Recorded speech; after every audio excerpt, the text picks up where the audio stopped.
Alright, magandang araw mga ka-tracker. Welcome sa ating YouTube channel vlog. For this video, ipakita ko lang sa inyo itong ilalabas namin ngayong araw. So, mamayang gabi na to, i-deliver sa Cagayan de Oro, Mindanao. So, ito po ay ang aming product.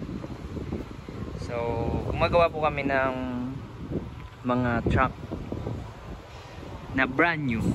Dito po kami matatagpuan sa number 66 Barangay Mambugnos, Bacoor, Cavite, Calipil Marketing Corporation. So ito pong unit na to ay Isuzu Forward FB brand new unit, 6-wheeler po ito. Ayan po yung itsura. So ipakita ko lang po sa inyo kung ano po yung mga ginawa po namin dito. Ayan. So ito ay 6-wheeler 4x2. Ayan po yung itsura nya. Naglagay po kami ng cam up winch dito po sa harap, hydraulic type po yan.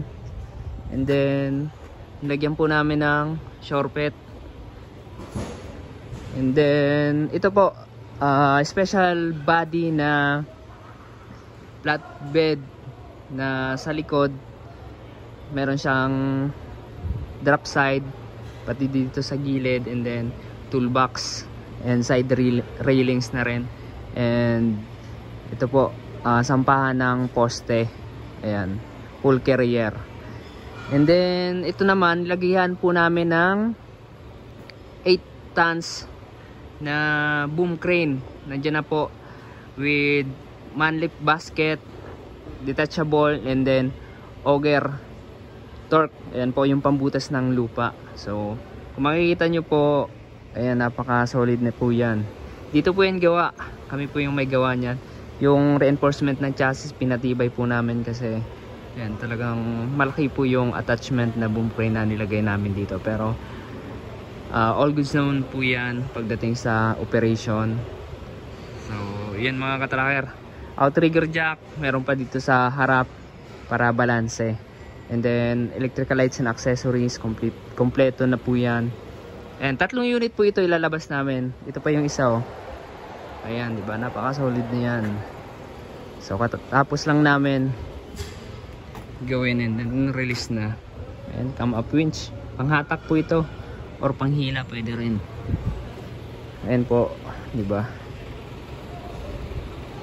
All steel na po yung body natin. All steel. Ayan. Okay tayo. Ayan po yung itsura nyo. Ang ating boom crane po ay merong 1, 2, 3, 4, 5, 6, 7 section po. Ayan, 7 section. Yan po, 1-man basket po yung ating basket, made of fiber po siya. Ayan po yung itsura nyo. Diba? Ito yung likod. Ayan, diba? Solid na. Ito naman yung pangatlo. Ito po yung pangatlo. Pare-pare yung specs lang po yan. May kasama pa to na iwan, pero yung kasama nito ay 10 tons. Mas malaki yun. Ayan po yung itsura nyo.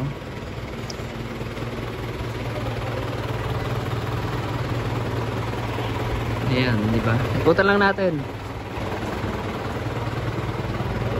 Ayan, solid po yung pagkakagawa po nyan. Talagang matibay. Napakita ko na po ito dati sa ating previous vlog kung paano kakapal yung chassis po nyan. Ayan. May mga ano pa po yan, warning light. Ayan po, ito po yung ating hydraulic pump. Connected po siya by propeller dun sa PTO.